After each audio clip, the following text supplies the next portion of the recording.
disenfranchise voters in Georgia? I'm not thinking about voters right now. I'm thinking about lives. And to be honest, it's much bigger than anything else. But we're thinking about lives, a lot of lives lost, a lot of people missing. And that's what I'd be focused on right now. That's former President Trump in Georgia yesterday, making his priorities clear while he surveyed damage from Helene. Here to react is Trump 2024 National Press Secretary Karoline Leavitt. Karoline, great to have you on the program. I think that's a wonderful sentiment to hear from President Trump. I'm not worried about voters right now. The focus should be on lives in North Carolina. That's right. North Carolina, Georgia, states across the country have had a devastating impact from Hurricane Helene.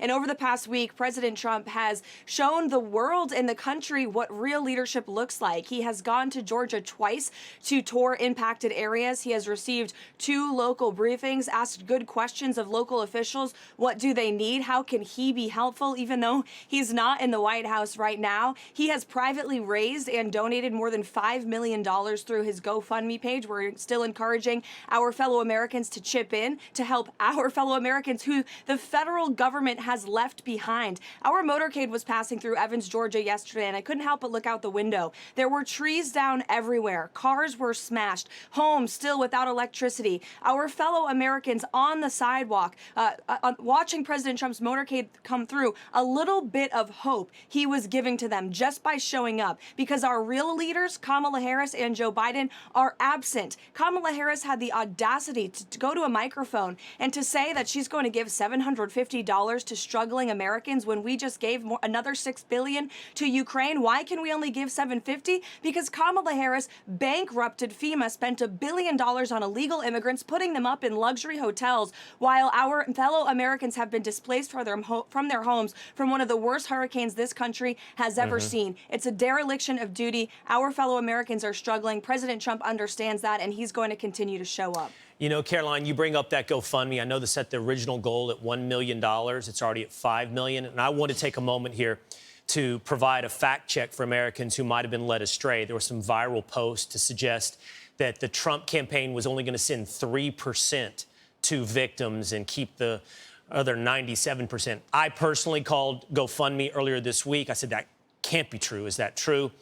Luckily, after I did that as well, Reuters put out this fact check. That's false. That BS going around is false. It says post online incorrectly said only 3% of donations via the website would reach storm victims. All proceeds minus a 3% transaction fee from the Trump-authorized GoFundMe page will be distributed to organizations supporting those impacted by Helene. And Karoline, I know that's going to Samaritan's Purse and Water Mission, and you're up to $5 million, 97% of which is going to help people. That's exactly right. Every penny is going to go to victims on the ground in these impacted areas across the country. Water Mission is a great organization we've already contributed to, as well as Samaritan's Purse, who is delivering direct relief to those that their homes were destroyed, their cars were destroyed. They go out in the field on the ground and they actually help fix some of that damage. And so, again, all of this money is going to go towards victims on the ground. And it was President Trump's idea. We left Georgia last Monday. We went to Valdosta. He received a briefing. He met with volunteers. He gave them remarks to really shine a national spotlight on what was going on. But on the plane ride home, he said to us, I want to do more. We need to help these people. The government's not showing up. They need money. They need resources. They need capital. And that's exactly what we're doing. It's good work. It's the right thing. It's leadership. By the way, Karoline, today in Butler, Pennsylvania, President Trump's going to go back less than 3 months since the attempted assassination. He will talk to what we on Fox and Friends see this morning looks like thousands and thousands of people. What will his message be in Butler?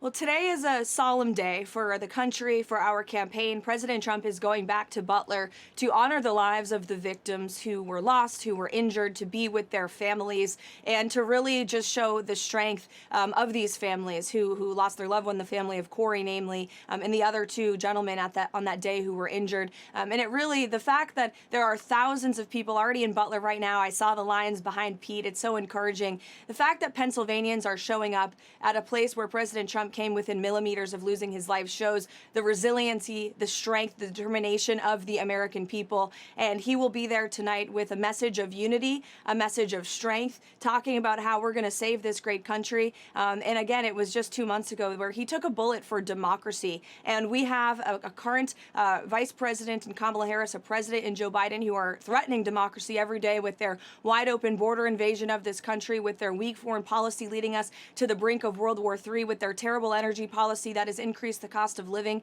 in this country for all Americans, working families in Pennsylvania and Georgia, Wisconsin, Michigan, every state. Americans are struggling, and President Trump's going to bring a sense of hope, of unity, of resolve tonight that I think this country desperately needs. Well, you got live pictures here of people lined up, filing in there in Butler, Pennsylvania. So we'll be watching. Karoline, thanks for being with us this morning. We look forward to it.